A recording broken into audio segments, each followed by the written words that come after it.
الحمد للہ وحدہ والصلاة والسلام علی من لا نبی بعدہ اما بعد فاعوذ باللہ من الشیطان الرجیم بسم اللہ الرحمن الرحیم کلا لما یقض ما امرہ فلینظر الانسان الی طعامہ، پھر جب چاہے گا اسے نکال لے گا۔ یقینی بات ہے اس نے وہ بات پوری نہ کی جو اللہ نے اسے حکم دیا، بس انسان کو دیکھنا چاہیے اپنے کھانے کی طرف۔ سامعین، آج ہماری سورہ عبس کی آیہ مبارکہ نمبر 24 تک کی تلاوت و ترجمہ کا شرف نصیب ہوا۔ کل ہماری گفتگو چل رہی تھی ثم اماتہ فاقبرہ، کہ رب ذوالجلال نے اسے موت دی تو اسے قبر میں جا اتارا۔ اس کے بعد اگلا جو مرحلہ ہے وہ قابل توجہ ہے، ثم اذا شاء انشرہ۔ اب یہ عالم برزخ کا پہلا ذکر کیا گیا۔ اللہ تعالیٰ نے فرمایا جب انسان دنیا سے رخصت ہو جاتا ہے، جب فوت ہو جاتا ہے، تو انسان کی برزخی زندگی کا آغاز ہو جاتا ہے۔ اب ظاہر ہے قیامت کا دن اور یوم حشر جو ہے، جس دن سب کو جمع کیا جائے گا، ظاہر ہے وہ تو ایک مخصوص دن ہے، جب وہ آئے گا سو آئے گا۔ اب جتنے اس وقت دنیا سے رخصت ہو گئے وہ ظاہر ہے عالم برزخ میں ہیں، ابھی یوم حشر تو قائم نہیں ہوا۔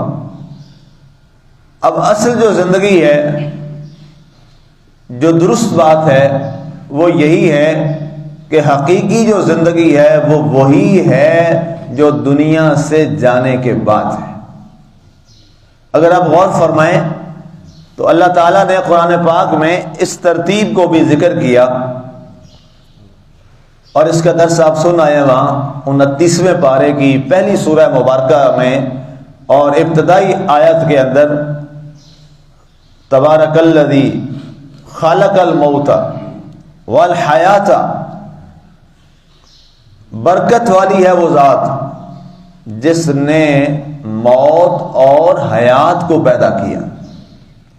اب اللہ نے پہلے موت کا ذکر کیا ہے اور پھر حیات کا ذکر کیا ہے۔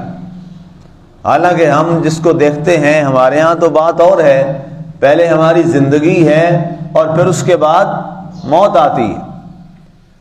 اب یہاں ترتیب اللہ نے جو بیان فرمائی وہ کیا ہے کہ ہم نے موت کو پیدا فرمایا اور حیات کو پیدا کیا۔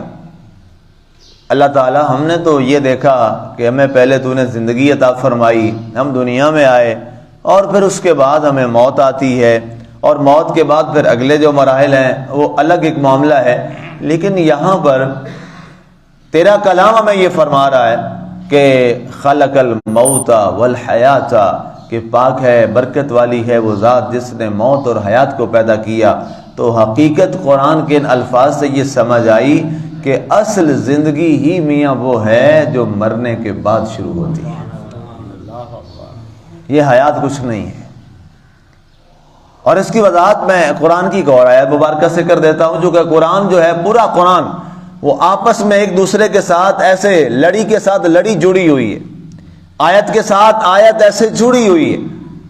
پورا قرآن الحمد سے والناس تک آپ جب اس کو مطالعہ کریں اور اس کو سمجھنے کی کوشش کریں اور پورا اس پہ توجہ کریں تو آپ کو اندازہ ہوگا کہ قرآن کی ایک ایک آیت جو ہے اس کا خوبصورت نظم ہے قرآن کی دوسری آیات کے ساتھ۔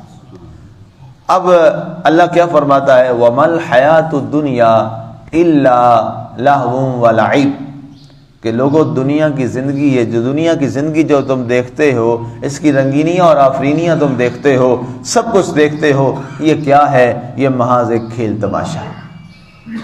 اب ظاہر ہے جو کھیل تماشا ہوتا ہے وہ زندگی تو نہیں ہوتی۔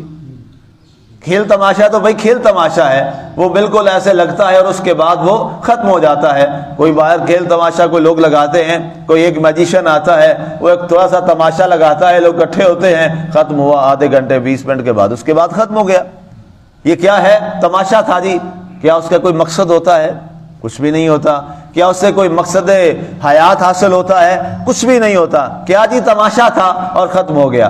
اب اللہ تعالیٰ نے اس دنیا کو کیا فرمایا میں نہیں کہہ رہا، یہ اللہ کا کلام فرما رہا ہے کہ اے لوگو یہ دنیا کی جو زندگی ہے یہ کیا ہے؟ یہ کھیل تماشا ہے. یہی حقیقت حیات ہے، یہی حقیقت دنیا ہے. یہ کچھ بھی نہیں ہے. یہ محض ہم اپنے اپنے خیالات میں گم ہیں اور اپنی ترجیحات میں گم ہیں. اس دنیا میں ہر ایک اپنی ترجیحات بنا کے بیٹھا ہے. کوئی شخص یہ کہتا ہے کہ دنیا میں آنے کا مقصد انسان کا یہ ہے کہ میں دنیا میں آیا ہوں اچھی تعلیم پڑھ لوں اور میں کسی اچھی نوکری پہ لگ جاؤں. یہ اس کا مطمع نظر ہے. مجھے یاد ہے ایک جگہ یونیورسٹی کے اندر ہمارا ایک بہت بڑا پروگرام تھا، تو وہاں بڑے بڑے موٹیویشنلز آئے ہوئے تھے لیکچر دینے کے لیے. تو وہاں میں نے ایک سوال کیا، پھر اس کے بعد ہمارا کویشچننگ آنسرنگ کا ایک سیشن تھا. تو میں نے کہا کہ جی آپ نے جو کہا کہ ہم ایک قوم بنیں، اور ظاہر ہے ہر ایک شخص چاہتا ہے ہم ایک اچھی قوم بنیں، ہمارا ایک نام ہو، پھر وہ امیدیں دلاتے ہیں. ظاہر ہے ان کا ہمارا جو اثاثہ ہے وہ ینگ جنریشن ہے، اور جو پڑھنے والے لوگ ہیں ظاہر ہے وہی آگے جاتے ہیں. تو کہتے ہیں کیا مسئلہ ہے کہ ہم ایک کسی ویژن پہ اور آگے ہم نہیں بڑھ رہے. ہم سے بعد میں آزاد ہونے والی قومیں بہت آگے چلی گئیں، ہم دن بدن پستیوں کا شکار ہیں. اس کی وجہ کیا ہے؟ تو ایک جو سوال میں نے کیا، میں نے کہا جی دیکھیں میں ڈاکٹریٹ تک پہنچ گیا ہوں، پہلی کلاس سے لے کر پی ایچ ڈی تک مجھے ہر استاد نے ایک ہی بات صبح شام سکھائی، اور وہ یہ تھی کہ اچھے پڑھ جاؤ تمہیں اچھی نوکری مل جائے گی. کیا ایسا نہیں آپ سنتے؟ سب کو استاد یہی کہتے ہیں، سب کو استاد یہی کہتے ہیں. او بھائی اچھی محنت کر لو، پڑھ لو، امتحان کے دینے محنت کرو، کسی اچھے مقام پہ پہنچ جاؤ گے. تو کیا معرفت ہوئی جب ہمارے استاد صاحب نے بھی، اللہ تعالیٰ سب کے درجات بلند کرے، جب انہوں نے ہمیں سکھایا ہی یہ تھا کہ تم نے بس ایک نوکر بننا ہے. تو بتائیے کبھی نوکر کا بھی کوئی ویژن ہوتا ہے؟ غلاموں کا بھی کوئی ویژن ہوتا ہے، نظریہ ہوتا ہے؟ کچھ نہیں ہوتا. غلام غلام ہی ہوتے ہیں، نوکر نوکر ہی ہوتے ہیں. آج ہم اپنے اولاد کو کیا کہتے ہیں؟ یار اچھا پڑھ جاؤ ڈاکٹر بن جاؤ گے. ہم کبھی یہ نہیں اس کو سکھاتے، اور نہ کبھی ایسا ہوتا ہے کہ تمہاری وجہ سے انسانیت کی خدمت ہو جائے گی. ہم کہتے ہیں تیرا اچھا معاش لگ جائے گا.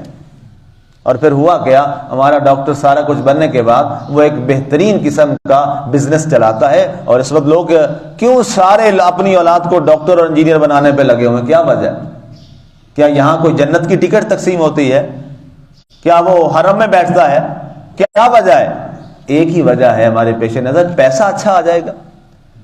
پیسہ اچھا آ جائے گا، اس کے علاوہ کچھ بھی نہیں ہے. اگر اس پہ کوئی چاہے تو مجھ سے گھنٹوں ڈیبیٹ کر لے. تو اب جب دنیا کی زندگی میں ہر ایک نے اپنا ایک مطلب نکالا. کسی شخص نے جناب کیا کیا؟ پولیٹیکل سائنس کو پڑھا. مقصد کیا تھا؟ کسی بڑے سیاستدان کا بیٹا تھا، کل اچھی سیاست کروں گا، کل جاؤں گا جناب ایک سیاسی بننا ہے میں نے، میرا والد فلاں اس مقام پہ. اس کی زندگی کا مرکز اور محور کیا ٹھہرا؟ سیاستدان بننا. اب ہوا کہ اور اس میں بھی کیا چیز تھی؟ وہ بھی پیسہ تھا، یا شہرت تھی، یا دولت تھی. پروٹوکول ہوگا، عزت ہوگی، بڑی شہرت ہوگی. کوئی ایسے لوگ ہیں دنیا میں جو اپنی شہرت کے لیے کسی اور کام میں، بزنس میں چلے گئے، اچھا بزنس کماؤں گا اور میرا یہ کام چل جائے گا. سوال یہ ہے ہم نے اپنے بچوں میں سے کتنے بچوں کو اس کے لیے تیار کیا؟ بیٹا تجھے کچھ ٹکا روپیہ ملے نہ ملے، تجھے اچھے بنگلے اور اچھے نوکریاں ملے نہ ملے، تو نے اپنے اندر یہ جذبہ پیدا کرنا ہے کچھ بھی حالات ہو جائیں میں نے اپنی قوم کی خدمت کرنی. یونیورسٹی میں لاکھوں طلبہ ہیں، لاکھوں میں سے شاید کوئی ایک بھی آپ کو ایسا نہ ملے. ایک لفظ بولا جاتا ہے اپنا برائٹ فیوچر کے لیے کچھ کرو. ہم سارے اپنی اولاد کو یہی پڑھاتے ہیں، یہی سکھاتے ہیں. وہ برائٹ فیوچر کیا ہے؟ وہ فیوچر میں نے بتا دیا وہ کیا ہے. گم گام کے کہاں پہ آ کر رک جاتا ہے؟ دولت پہ، شہرت پہ اور عہدے پر. یہ تین چیزیں ہیں، اس سے باہر ہمیں نکلے. یاد رکھنا یہ اگر یہ معاملہ ہے تو پھر یہ کھیل تماشا ہے. ہاں زندگی کامیاب کب ہے؟ مومن کامیاب کب ہے؟ اس کی زندگی، یہ اچھی زندگی کیا ہے وہ بھی قرآن نے بتا دیا. فرمایا اگر تو ایسا ہے کہ کہ یا ایھا الذین آمنوا اتقوا اللہ حق تقاتہ ولا تموتن الا وانتم مسلمون. تیری کامیابی یہ ہے اور تیرا اصل فیوچر یہ ہے کہ تو اللہ سے ڈر جیسے ڈرنے کا حق ہے، اور تجھے موت آئے دنیا سے تو اس انداز میں جائے کہ تو مومن کامل بن کے جا رہا ہے.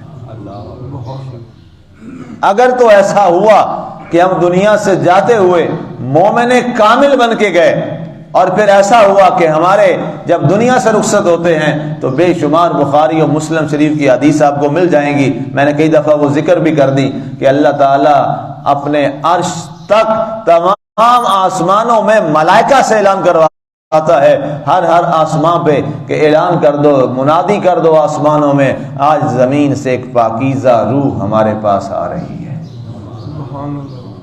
پھر مقام یہ ہوتا ہے ایک پاکیزہ روح. ان اللہ شاکر علیم قرآن کی آیت ہے. اللہ سے بڑا قدردان کائنات میں کوئی نہیں ہے، اللہ سے بڑی عزت دینے والا کائنات میں کوئی نہیں ہے. سب سے زیادہ عزت دینے والا کون ہے؟ وہ اللہ کی ذات ہے.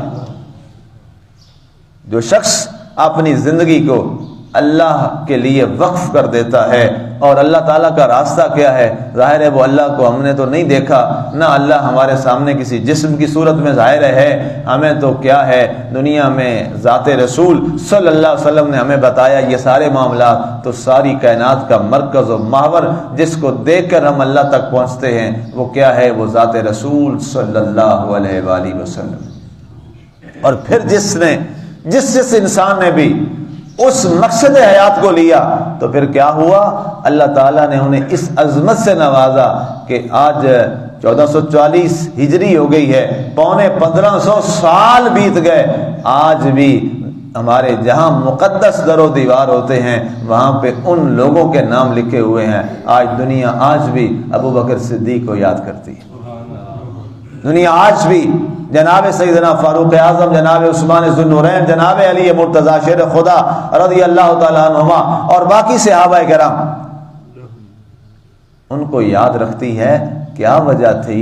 اس لیے کہ انہوں نے ایک ہی اپنا فیوچر رکھا، ایک ہی اپنا مستقل جو ہے وہ ہمارا مستقل طور پر مستقبل رکھا، اور وہ کیا تھا؟ ہم سے ہمارا اللہ اور اللہ کا رسول راضی ہو جائے. اللہ اور اللہ کا رسول راضی ہو جائے.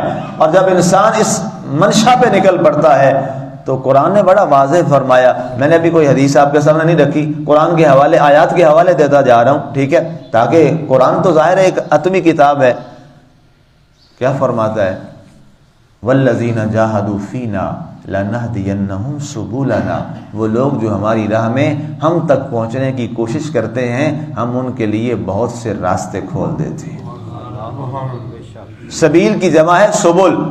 اللہ نے قرآن میں سبیل نہیں فرمایا کہ والذین جاہدوا فینا لنہدینہم سبیلنا، کہ جو ہماری راہ میں آئے ہم اس کے لیے اپنا راستہ کھولتے ہیں، بلکہ کیا فرمایا؟ جو ہماری راہ میں آتا ہے ہم اس کے لیے اپنے راستے کھول دیتے ہیں. سبلنا، سبیل کی جمع ہے، کئی راستے کھول دیتے ہیں. انسان تو آ تو صحیح، تیرے لیے میں کئی راستے کھول دوں. اس لیے سامعین، خواتین و حضرات، یہ بات بڑی واضح ہے. فرمایا ثم اذا شاء انشرا، پھر ہم جب چاہیں گے ہم اسے اس سے نکالیں گے. کلا لما یقضی ما امرا، یقینی بات ہے اس نے وہ بات پوری نہ کی جو اللہ نے اسے حکم دیا تھا. عالم برزخ سے جب ہمیں نکالا جائے گا، جسے حشر کہتے ہیں، جس دن قیامت قائم ہوگی اور پھر سارے فوت شدگان کو جو اپنے برزخی دنیا کے عالم میں ہوں گے انہیں اللہ اپنے دربار میں جمع فرمائے گا، اور وہاں حشر کے اندر پھر میزان لگ جائے گا، اور سب کے سب جو ہے وہاں پر نامہ اعمال تول کر اس کے بعد جنت اور دوزخ کا فیصلہ، حتمی فیصلہ کر دیا جائے گا. اللہ فرماتا ہے بات یہ طے ہے، افسوس کی بات یہ ہے کہ اس نے وہ بری بات نہ کی اللہ نے جو اس کو حکم عطا فرمایا تھا. اب اللہ کا حکم کیا ہے؟ یہ قرآن آپ کے سامنے، یہ سارا کیا ہے؟ یہ اللہ کا حکم ہے. یہ پورا قرآن اللہ کا آرڈر ہے. یہ اللہ کے احکامات، احکام کا معنی کیا ہے؟ احکام جمع ہے کس کی؟ حکم کی. سمجھے میری بات؟ احکام جمع کس کی ہے؟ حکم کی. اور یہ قرآن ہم کیا کہتے ہیں؟ اللہ کے احکامات ہیں، اللہ کے آرڈرز. اب جو شخص اپنے مالک کا آرڈر نہ مانے پھر اس کو سسپینڈ کیا جاتا ہے نا جی، ایسا ہی ہوتا ہے نا. ہاں جی، اس کو سسپینڈ کر دیں، فارغ کر دیں، اس کی اگلی پچھلی ساری سروس بھی ختم ہو جاتی ہے، فارغ ہو جاتا ہے، پیڈا لگ جاتا ہے. پیڈا ایکٹ متعارف ہوا ہمارے یہاں پہ سرسنٹ کے لیے، گورنمنٹ سرونٹس جو ہوتے ہیں. تو اللہ تعالیٰ حقیقی بادشاہی اور حقیقی مالک تو اللہ ہے نا. ہم سارے اس کے احکامات ماننے کے پابند ہیں اور ہم سارے اس کے نوکر ہیں. حقیقی مالک وہی ہے، باقی سارے جھوٹے ہیں. اصل مالک تو وہی ہے، حقیقی مالک بھی وہی ہے. اللہ نے فرمایا تو نے میرے حکم کی عدولی کی ہے، میرے حکم کو مانا نہیں ہے، تو پھر جا میری درگاہ سے نکل جا. آج یہاں کس لیے آیا؟ تو یہ قرآن سارے کا سارا کیا ہے؟ یہ اللہ کے احکامات ہیں، اللہ کے احکامات ہیں. اور ہم نے اسی پر عمل کر کے اپنے آپ کو ایک وہ انسان بنانا ہے جو اللہ ہم سے چاہتا ہے کہ ہم ویسے بندے بن جائیں. اللہ کی ذات ہمیں عمل کی توفیق عطا فرمائے. اور یہ آج ہم نے برزخ کا معاملہ اور حشر کا معاملہ دیکھا، اللہ تعالی ہمیں یہ سمجھنے کی توفیق عطا فرمائے. آمین. وما علینا الا البلاغ المبین.